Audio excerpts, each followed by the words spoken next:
மழையில ரோட்டோரமா நனைஞ்சு கடந்த ஒரு டைரி. அத திறந்தவருக்கு உள்ள ஸ்டோரி கிடைக்கல. யாரோ ஒருத்தரோட வாழ்க்கையே கிடைச்சிருக்கு.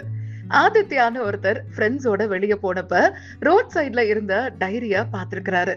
எடுத்து திறந்தா கையால எழுதின நினைவுகள், பாட்டு வரிகள், டிராயிங்ஸ், ஏன் சில சாக்லேட் கவர்ஸ் எல்லாம் கூட பேஜஸ்ல ஒட்டி வச்சிருந்தாங்க.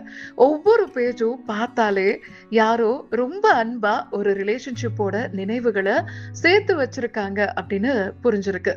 ஆனா இந்த டைரி எப்படி ரோட்டுக்கு வந்துச்சு? தொலைஞ்சு போச்சா? இல்ல ரிலேஷன்ஷிப் முடிஞ்சதோ வேண்டான்னு தூக்கி போட்டுட்டாங்களா? தெரியல. இப்ப ஆதித்யா இத சோசியல் மீடியால ஷேர் பண்ணி ஓனரை தேடிட்டு இருக்காரு. இப்ப வரைக்கும் இந்த டைரி யாரோடது அப்படின்னு தெரியல. அது தொலைஞ்சதா இல்ல வேண்டான்னு தூக்கி போட்டாங்களானும் தெரியல.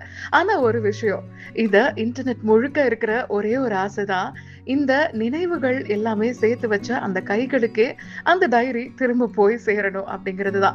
சில நினைவுகள் கை சேர்ந்துச்சுன்னா உறவுகளும் கை சேருமோ என்னமோ. நீங்க என்ன நினைக்கிறீங்க? மறக்காம கமெண்ட்ல சொல்லுங்க. அண்ட் உங்களுக்கும் இந்த மாதிரி டைரி எழுதுறது, நினைவுகளை சேர்த்து வச்சுக்கிற பழக்கம் இருக்கா அப்படிங்கிறதையும் சொல்லுங்க.